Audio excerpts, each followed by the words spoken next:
사랑하는 성도 여러분, 한 주간도 평안하셨죠? 오늘도 사사기 공부를 함께 하는 시간 가지도록 하겠습니다. 잠깐 기도하겠습니다. 하나님 고맙습니다. 우리를 늘 하나님의 사랑의 품에 품어주시고 안전하게, 평안하게, 건강하게 지켜주셔서 감사합니다. 오늘도 하나님 말씀 묵상하며 함께 하나님의 귀한 백성의 삶을 돌아보려 할 때 지혜와 명철 더하시고 분별력을 허락하시고 또 하나님 앞에 마땅히 서야 할 자리를 찾을 수 있도록 지혜와 명철을 더해 주옵소서. 성령님 우리와 함께 하시고 우리를 매 순간마다 지도하여 주옵소서. 예수님 이름으로 간절히 기도하옵나이다. 아멘. 오늘은 사사기 17장을 중심으로 내 맘대로 믿음 생활, 내 맘대로 믿음 생활, 소위 말하는 내가 복음이라는 식의 행동을 하고 신앙생활하는 사람들이 있었음을 발견하고 그것을 오늘날 우리에게 어떻게 경계를 해야 되고 또 다스려야 될지를 한번 생각하는 그런 시간 갖도록 하겠습니다. 오늘 성경 본문으로는요, 사사기 17장 1절로 13절 말씀을 중심으로 함께 나누도록 하겠습니다. 제가 봉독하도록 하겠습니다. 에브라임 산지에 미가라 이름하는 사람이 있더니 그의 어머니에게 이르되 어머니께서 은 1000개를 잃어버리셨으므로 저주하시고 내 귀에도 말씀하셨더니 보소서 그 은이 내게 있나이다. 내가 그것을 가졌나이다 하니 그의 어머니가 이르되 내 아들이 여호와께 복 받기를 원하노라 하니라. 미가가 은 1000개를 그의 어머니에게 도로 주매 그의 어머니가 이르되 내가 내 아들을 위하여 한 신상을 새기며 한 신상을 부어 만들기 위해 내 손에서 이 은을 여호와께 거룩히 드리노라. 그러므로 내가 이제 이 은을 내게 도로 주리라. 미가가 그 은을 그의 어머니에게 도로 주었으므로 어머니가 그 은 200을 가져다가 은장색에게 주어 한 신상을 새기고 한 신상을 부어 만들었더니 그 신상이 미가의 집에 있더라. 그 사람 미가에게 신당이 있으므로 그가 에봇과 드라빔을 만들고 한 아들을 세워 그의 제사장으로 삼았더라. 그때에는 이스라엘에 왕이 없었으므로 사람마다 자기 소견에 옳은 대로 행하였더라. 유다 가족에 속한 유다 베들레헴의 한 청년이 있었으니 그는 레위인으로서 거기서 거류하였더라. 그 사람이 거류할 곳을 찾고자 하여 그 성읍 유다 베들레헴을 떠나 가다가 에브라임 산지로 가서 미가의 집에 이름에 미가가 그에게 묻되 너는 어디서부터 오느냐 하니 그가 이르되 나는 유다 베들레헴의 레위인으로서 거류할 곳을 찾으러 가노라 하는지라. 미가가 그에게 이르되 네가 나와 함께 거주하며 나를 위하여 아버지와 제사장이 되라. 내가 해마다 은열과 의복 한 벌과 먹을 것을 주리라 하므로 그 레위인이 들어갔더라. 그 레위인이 그 사람과 함께 거주하기를 만족하게 생각했으니 이는 그 청년이 미가의 아들 중 하나같이 됨이라. 미가가 그 레위인을 거룩하게 구별하며 그 청년이 미가의 제사장이 되어 그 집에 있었더라.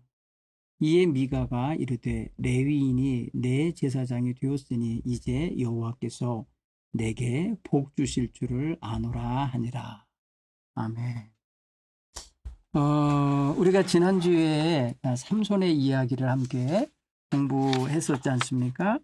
근데 삼손은 당시에 삼손이 사사로서 있을 때에 여러 가지 이제 하나님의 뜻에 부합하게 전적으로 하나님의 뜻에 따라 이렇게 활동하지 못했고 많은 부분 개인적이고 인간적인 부분으로 치우쳐서 그 주어진 존귀한 사사의 삶을 효과적으로 살아내지 못했었던 걸 우리가 배웠습니다. 주신 기회를 잘못된 욕망과 잘못된 어떤 여인과의 만남과 행동 때문에 많이 잃어버렸던, 기회를 잃어버렸던 그런 이야기를 한 게 공부했는데, 오늘은 정말 사사시대에 왕이 없던 시대에 자기 소견에 옳은 대로 좋을 대로 살던 하나의 아주 그냥 뚜렷한 그런 뭐랄까요, 인간 행실의 어떤 극치의 타락의 극치를 보여주는, 종교적 극치를 보여주는 개인주의적 우상 숭배 내지는 하나님을 섬긴다는 명목을 가지고 우상 숭배에 빠져버리는 그런 웃지 못할 그런 모습을 오늘 성경을 통해서 함께 좀 생각해 볼 수 있었으면 좋겠어요. 오늘 등장하는 것은 에브라임 산지에 거주하고 있는 미가라는 사람과 그의 어머니가 행한 행동, 그리고 그 집에 얹혀 살게 되는 한 레위인의 선택과 판단, 이런 것들을 통해서 당시에 하나님의 백성으로 선택받은 이스라엘 백성이 가나안 땅에 정착하는 그 초기 시절의 모습을 한번 좀 이렇게 비춰도 보고, 그리고 그들을 추스리고 통괄해서 이끌어갈 지도자가 없던 시대가 얼마나 불안정하고 또 얼마나 영적으로 타락하게 되는지를 우리가 발견해낼 수 있는 시간이 됐으면 좋겠어요. 오늘 성경 본문에 하나의 이제 무슨 에피소드 하나가 등장하는데, 이야기 하나가 등장하는데, 그 이야기는 다른 게 아니라 미가라고 하는 사람의 어머니가 은 1,100개를 갖고 있었는데 도둑 맞았나 봐요. 없어졌어요. 그러니까 자기가 관리하던 곳에 없어 훔쳐간 사람이 있다고 판단하고 막 저주를 퍼부었는데, 범인을 알고 보니까 자기 아들이었어요. 미가는 그것을 왜 어머니의 돈을 자기가 이렇게 뭐랄까요, 빼돌린 건지 아니면 다루 보관한 건지 훔쳐갔는 이유를 모르겠어요. 사실 이거는 어머니에게 물어서 어머니 이 돈을 저희가 좀 활용하겠습니다, 이렇게 해서 알게 해서 가져갔으면 좋았을 것을 그러지 않고요, 갔어요. 결국은 이제 어머니를 무시한 거라거나 어머니의 소유를 함부로 손을 대는, 그래서 어떻게 보면 부모를 공경하고 부모를 잘 섬겨야 할 태도에서 빗나간 그런 모습을 오늘 보여주는 거죠. 그런데 아들이 가져간 거라는 사실을 알게 된 어머니는 즉시 저주하던 입에서 뭐가 나와요?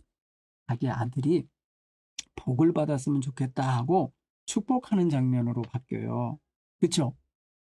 그것도 가만히 보면 여러분 보세요. 2절에서 저주를 했다고 하는 말씀이 하나 들리고, 그 다음에 그 이야기가 아들에게 들리자 아들이 이실직고를 한 거고, 은을 도로 가져다가 어머니에게 드리니까 어머니가 내 아들에게 여호와께서 복을 내리셨으면 좋겠다, 내 아들이 여호와께 복을 받기 원하노라, 이러면서 훔쳐갔던 돈을 가져온 아들을 축복했어요. 이게 조금 이제 지극히 아들을 사랑하는 엄마의 모습이라 생각하면은 엄마가 하는 행동은 우리가 나무라지 않을 수 있겠죠. 어떤 놈이 훔쳐갔어 그러다가 아들이 가져간 거라 네가 가져갔구나, 네가 솔직하게 갖고 왔으니까 복을 받아라, 이렇게 해놨다고 할 수 있어요. 근데 그 다음 문제가 이제 엄마가 정말 아들을 복받게 하려면 이런 선택밖에 할 수 없었을까 하는 게 아쉬운 점이 하나 있어요. 아들이 도로 가져온 은 1,100세겔을 가져다가는 그 중에서 200세겔로 뭘 했느냐? 우상을 만들게 했어요. 아들을 위해서. 오늘 성경 보면 3절에 이런 말에 어머니가 이르되 내가 내 아들을 위하여, 아들을 위한다는 명목으로 한 신상을 새기어 만들고, 또 한 신상을 부어서 만들겠다. 그런데 이 신상 2개를 만든 건지 1개를 만든 건지 우리는 이거를 해석하기 나름이지만은, 나중에 이 신상을 훔쳐가는 자들이 있는 거 보니까 2개를 훔쳐가는 게 아니고 하나를 만드는데, 그냥 부었고 부으면은 옆에 이제 다듬어야 되니까 좀 이렇게 새겨야 되는 그런 부분이 있었을 거예요. 그래서 새기는 신상으로 부어지는 신상으로 이렇게 그러니까 부어서 그 은을 녹여갖고 이제 도가니에서 녹였을 거 아니에요. 그리고 우상 틀에다가 부었을 거 아니에요. 부었고 부은 거를 가지고 이제 우상의 모양으로 다듬으려면 새겨야만 하겠죠. 눈도 새기고 귀도 새기고 했겠죠. 그런 부분에서 우리가 하나로 보면 좋을 것 같아요. 근데 거기에 들어간 돈이 은 200세겔이다. 은 1100개 중에서 200개를 그렇게 사용했어요. 그리고 미가는 또 그것을 만들어서 놓고는 어떻게 만드느냐, 이제, 이게 이제, 이 신상의 이름을 누구로 지목을 하는 거냐면 여호와라는 거예요, 여호와. 그래서 그 신상을 만들어 내 손을 이 은을 여호와께 거룩히 드리노라 그랬어요. 여호와를 위하는 행동으로 이걸 또 미화를 시키는 거예요. 그런데 여러분 율법에는 이게 뭐예요? 우상을 새겨 만들지 말라. 새기거나 만들지도 말고 그거에 절하여 섬기지도 말아라 하는 게 하나님의 율법 1계명, 2계명 속에 들어있잖아요. 그런데 이것을 버젓이 이제 여호와께 드린다는 돈을 가지고 우상을 만들었다. 웃지 못할 일이 여기 벌어지는 거예요. 그죠? 그리고 아들은 또 뭐를 만드냐면요. 에봇과 드라빔이라고 하는 또 우상을 만들어요. 드라빔도 이거는 소형 우상인 거예요. 그러니까 이게 이제 들고 다닐 수 있고, 뭐랄까요. 이렇게 몸에 지니고 다닐 수 있는 작은 모형, 우상인 거죠. 여러분이 창세기에 보면은, 창세기 31장 이하에 보면은, 야곱의 식구들이 아람 땅에서 돌아올 때, 도망쳐 나올 때에 그의 아내 라헬이 아버지의 우상인 드라빔을 훔쳐오잖아요. 그러니까 이동 가능한, 그리고 소지하고 숨길 만한, 엉덩이로 그냥 눌러서 가릴 만한 그 정도로 작은 거죠. 그러니까 이제 그것도 만든 거예요. 자, 그러면 이 집 분위기가 어떻습니까? 여호와 하나님, 상천하지에 그 같은 신이 없다 하실 그 하나님을 형상화하고 있다는 거지. 형상화해서. 그러니까 어떤 거를 만들어서 그거를 물건으로 만들어서 개인 마치 소장품 간직하듯이 개인 신당을 만들고 거기에 신전을 차리고 그리고 거기다가 그 신상을 올려놓고 그리고 에봇이라는 것을 만들어서 그 아들 중에 하나를 그 제사장 삼어서 입힌 거죠.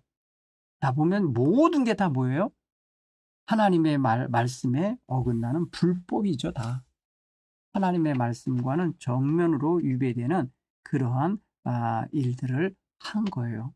미가가 그런 어떤 자기 자신을 위해서 만들어내는 이런 신당, 그리고 신당 안에 드라빔, 그리고 그 신상, 에봇, 그 다음에 자기 아들을 거기에 제사장으로 삼은 것. 여러분, 이게 이제 2절, 3절, 4절, 5절은 완전 타락한 내용을 여기 심어놨어요. 이거를 성경은 뭐라고 표현하냐면 6절에서 왕이 없어서 그렇다. 왕이 없던 시대에 백성이 자기 소견에 옳은 대로 했기 때문에 이런 일이 벌어진 거다. 우상숭배. 근데 여러분, 우리가 왕정을 알지만, 왕정 시대를 알지만 왕이 통치하는 시대라고 그래갖고 그들이 왕이 있다고 그래서 우상숭배에 안 빠지는 건 아니잖아요. 근데 이 사사기는 계속해서 왕이 없었다라는 걸 강조하려고 하는 의도 같고 왕이 필요했다라고 하는 걸 말하려고 하는 것 같은 의도가 담긴 단어들을 썼는데 왕이 없어서 이렇게 됐다. 아니 이거를 다른 말로 쓸 수도 있잖아요. 그죠? 예를 들어서 제사장이 없어서 이들이 하나님께 제사하는 법을 모르고 이렇게 제멋대로 했다. 이렇게 쓸 수도 있는데 이 사사기를 기록한 분은 왕이 없어서 그랬다고 표현해요. 이제 왕이 있으면 안 그럴 텐데 왕이 있었으면 우리가 이런 우상숭배에 안 빠졌을 텐데 하는 그런 암시가 약간 담긴 걸 보면은 왕을 굉장히 원했던 것인지는 왕을 굉장히 이상화시켰었을 거라는 생각을 하게 됩니다. 그렇죠? 그건 우리가 이제 행간을 통해서 성경 행간을 통해서 유추해서 읽어볼 수 있는 일이라고 생각할 수 있습니다. 자, 두 번째 이야기가 뭐가 나오느냐면 이제 그 집에 한 나그네가 지나가게 됐는데 그 사람은 유다 가족 중에 속한 사람이래요. 유다 가족에 속한 사람이다 이렇게 표현해놓고 또 뭐라고 표현하냐면 유다 베들레헴에 한 청년이 있었으니 그는 레위인이랍니다. 실제 피는. 예. 이게 뭐예요? 유다가 이렇게 사는 지역, 베들레헴은 유다 지파의 땅이거든요. 그곳에서 살던 청년인데 이 사람이 레위인인데 이 사람이 거주할 곳을 찾아서 에브라임 산지는 또 에브라임 지파의 땅이잖아요. 그러니까 이리저리 떠돌이처럼 돌아다니고 있었던 거예요. 여러분 여기는 또 우리가 또 뭘 하나 이렇게 유추해서 생각해낼 수 있냐면은 12지파에게 땅을 나눠줄 때 레위 지파는 하나님의 몫으로 정해졌기 때문에 땅 분배가 없었어요. 그 대신에 각 지역에 이렇게 나눠져 있는 그 도피성 3개씩 뭐 이렇게 있는 도피성으로 동쪽에 2개, 뭐 서쪽에 3개 있는 그 도피성 중심으로 레위 지파를 나누어서 배치시켰어요. 흩어지게 했어요. 흩어지다 보니까 레위 지파는 어느 소속된 땅이 없으니까 이렇게 뜨내기들이 생기는 것 같아요. 그 레위 지파의 사람은 또 누구예요? 이 사람이 아론의 자손도 레위 지파예요. 그렇죠? 그러니까 제사장은 누가 되느냐면 아론의 자손이 되는 거예요. 레위 지파 속에서도 아론의 자손이 제사장의 직무를 감당하게 되는 거잖아요. 그런데 오늘 레위인이라는 말 한마디만 갖고도 그 집에 개인 한 가정의 제사장으로 임명을 받은 거예요. 뭐랄까 고용을 받은 고용당한 거죠. 보세요. 한 해 내가 해마다 너에게 은 10개와 의복 한 보를 줄 테고 먹을 것을 줄 거고 거처할 공간을 주겠다고 한 거잖아요. 함께 살자. 그러면서 고용을 한 거예요. 이 집 미가의 집은요. 미가의 집 입장에서는 자기 아들 가운데 하나를 제사장으로 삼았다가 진짜 레위인이 왔네. 그러니까 레위인으로 놓으면 괜찮겠지 해갖고 레위인을 제사장으로 세운 거예요. 이것도 역시 뭐예요? 불법이죠. 이것도 하나님이 제사장은 아론의 자손들에게 준 고유한 직분이건을 레위 사람을 자기 임의대로 자기 집에 개 가정의 뭐랄까 제사장으로 세웠다. 이거 자체가 벌써 출애굽기 28장 1절로 3절에 규정되어 있는 내용을 어긴 게 돼요. 그죠? 오늘 성경에 이 사람을 그냥 청년이라 이렇게 말했어요. 청년이면 또 뭐예요? 율법에서는 제사장은 30세 이상 되어야 취임이 가능해요. 민수기 4장 3절과 30절을 보면은 그리고 25세 이상 되어야만 또 성소에 드나들 수가 있어요. 그럼 생각해 보면 청년이면은 어느 나이냐 이거예요. 어린 청년일 수도 있잖아요. 그러니까 어떻게 보면은 이것저것 따지지 않고 그냥 레위인이라는 것만 하나만 생각하고 우리 가정의 제사장이 돼주면 좋겠어. 이렇게 하고 고용한 거. 그리고 이 레위인은 그 미가의 제안을 받아들여서 개인적인 제사장 되는 일을 자기가 맡아요. 그리고 또 만족해해요. 왜? 1년에 공급을 받죠? 1년짜리. 그 다음에 의복을 받죠? 먹을 거 받죠? 뭐 이렇게 저렇게 안정된 거처가 생겼죠. 그러니까 만족해하고 그걸 말이에요. 그대로 뭐랄까 좋게 생각했다. 11절에 레위인이 그 사람과 함께 거주하기를 만족하게 생각하였으니 이는 그 청년이 미가의 아들 중 하나와 같이 됨이라 이렇게 표현했어요. 자, 여러분 보세요. 레위인 가운데 제사장직은요. 혈통으로는 아론의 자손이어야 되죠. 근데 아론의 자손이 아닌 사람이 제사장이 됐죠. 그 다음에 연령도 30세 이상의 취임이 되어 제사장이 되어야 되는데 이 사람은 7절에 보니까 청년이라고 그랬죠. 그리고 임명을 하는 것은 여호와 하나님이 지정한 오직 제사장들만이 이렇게 임명할 수 있고 임명받을 수 있는 건데 일반인이 개인적으로 자기 집 제사장으로 미가가 자격도 없는 사람이 제사장을 임명을 했어요. 이것 또한 문제예요. 그리고 제사장들이 사역하고 섬길 곳은 본래 성소여야 돼요. 하나님의 이름으로 정하여진 성소에서 일을 해야 됐고 그 다음에 하나님이 지정해 준 도피성 내에서 관리하면서 그 성을 관리하는 자로 거기 살아야 돼요. 그런데 지금 보면 그곳에서 다 벗어나요. 그렇죠? 자기 마음대로 떠돌아다니다가 한 집에 머무는 것이 된 거고 결국은 그가 담당한 것도 우상에 섬겨지는 신당에서 한 개인 집에서 머물렀으니 이 사람도 역시 죄악의 하나님 앞에서 죄악에 빠진 자가 되고 마는 거예요. 자, 이들이 구체적으로 하는 행동들은 다 죄악된 것인데 그 구체적인 것들이 묶여져서 큰 덩어리로 드러나는 그릇은 뭐냐? 하나님 섬긴다는 신앙인 거예요. 자, 그러면 이 신앙이 왜곡된 신앙이고 그릇된 신앙이고 빗나간 신앙이라는 걸 얼른 우리는 알 수 있죠. 하나님을 위한다고 하는 명분만 있으면 아무렇게나 해도 되나요? 하나님을 위하는 일이다라고 하니까 그냥 모든 게 다 용납되나요? 아니죠. 여러분, 우리가 출애굽기 32장에 보면 이스라엘 백성들이 금송아지를 만들어 놓고 하나님이라고 그랬어요. 이것이 너희를 애굽에서 인도한 신이다.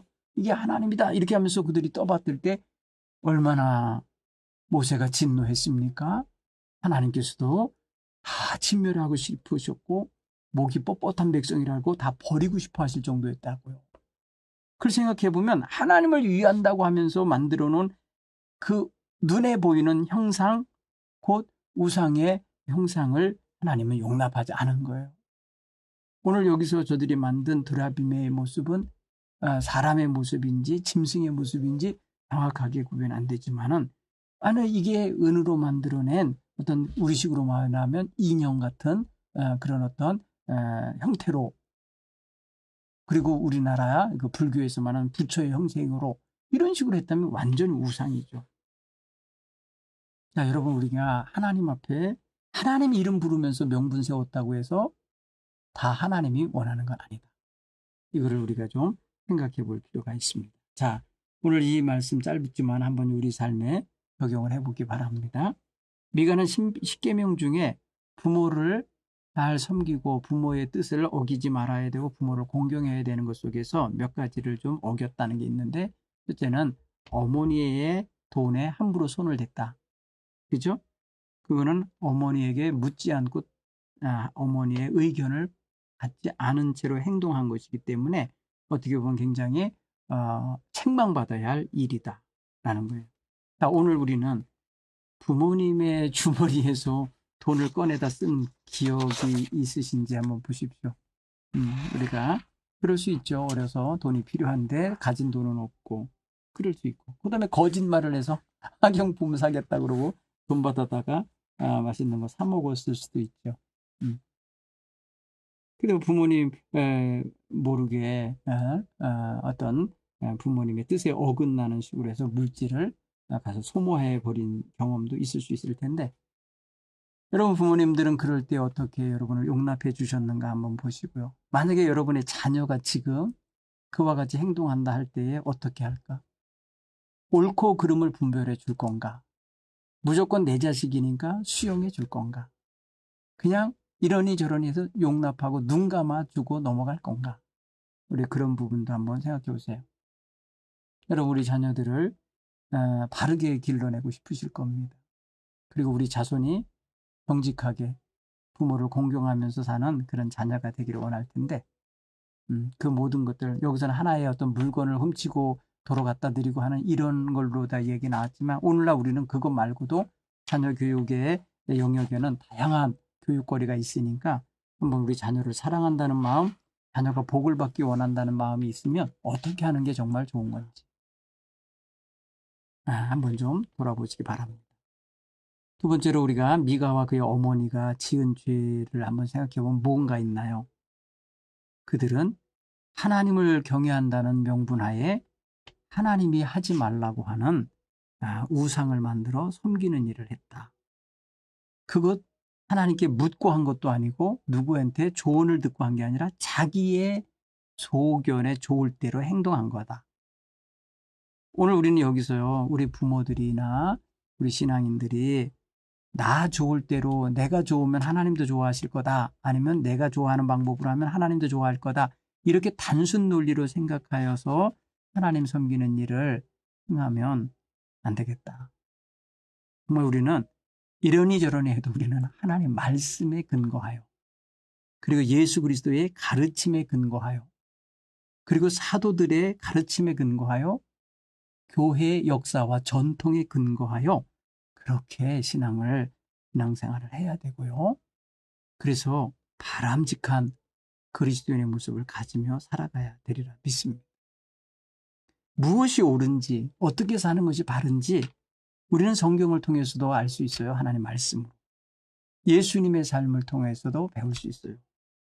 사도들이 초대교회에 성도들을 가르치는 내용들을 보고도 알 수 있고요.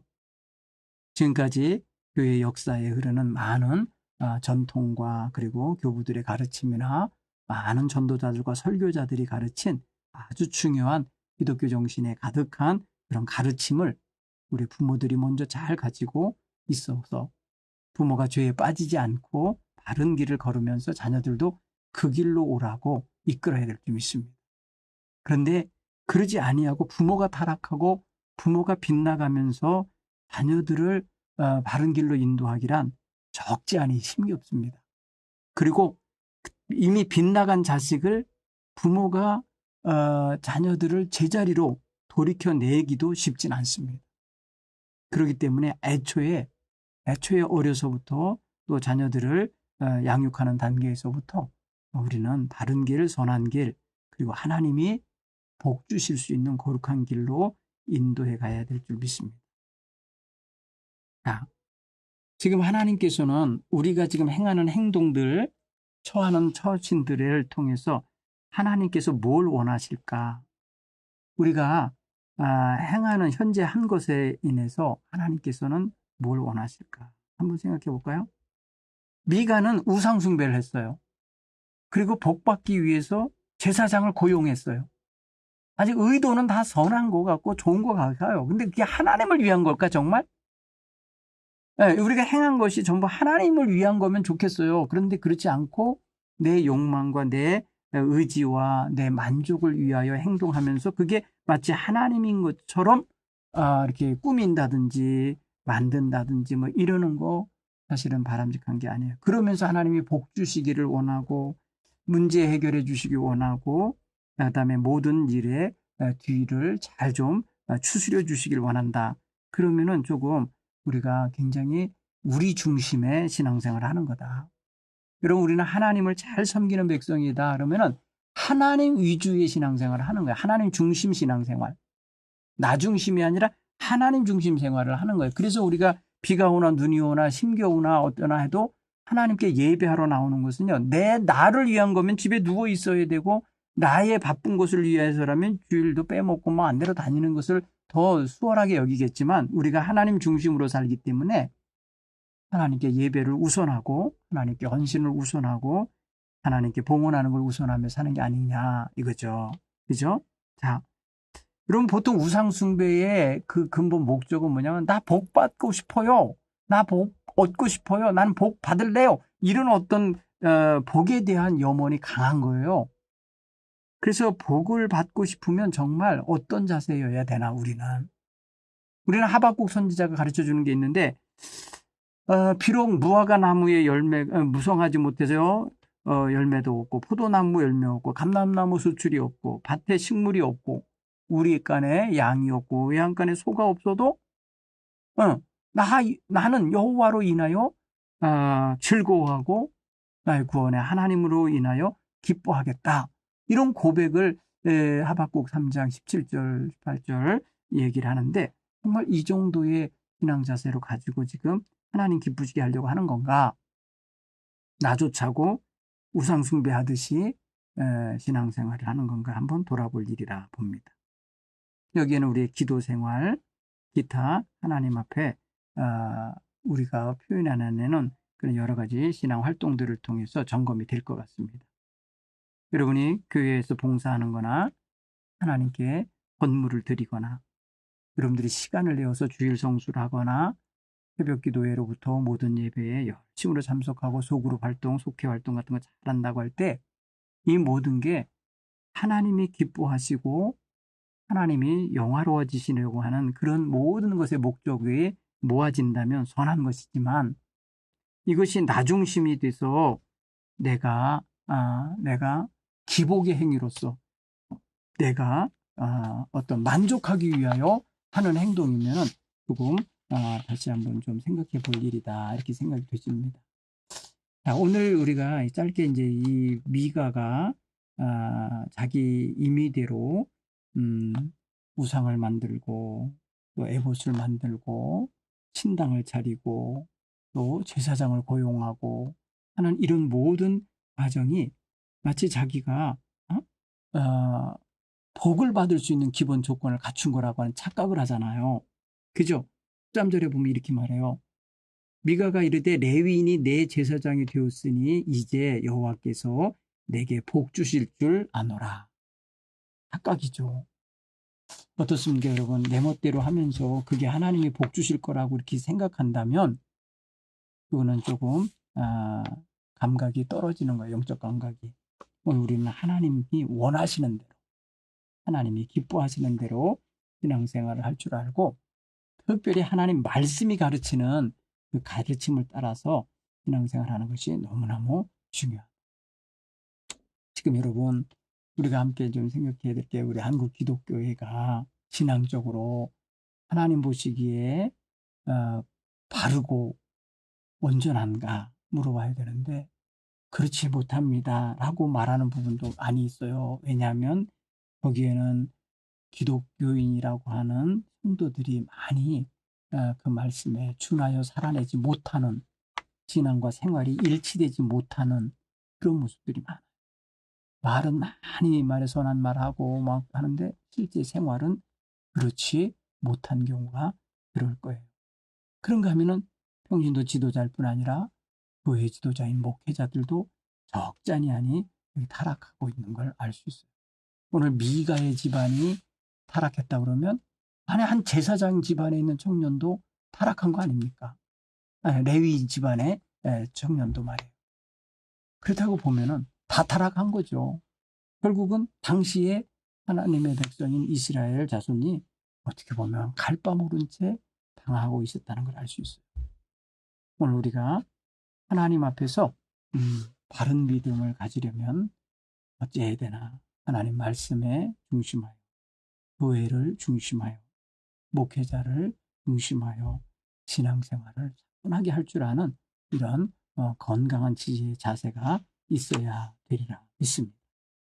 오늘 이 말씀 미가의 가정, 미가가 세운 제사장, 또 미가가 가졌던 신당 이 모든 것들로 인해서 그들의 영적 타락은 더 가속화되고 더 체계화되는 이런 상황을 함께 읽었어요. 자, 오늘 우리의 삶을 하나님 말씀이 늘 변화시키시면서 새롭게 만들어갈 수 있게 되기를 바랍니다. 고맙습니다. 다음 주에 뵙겠습니다.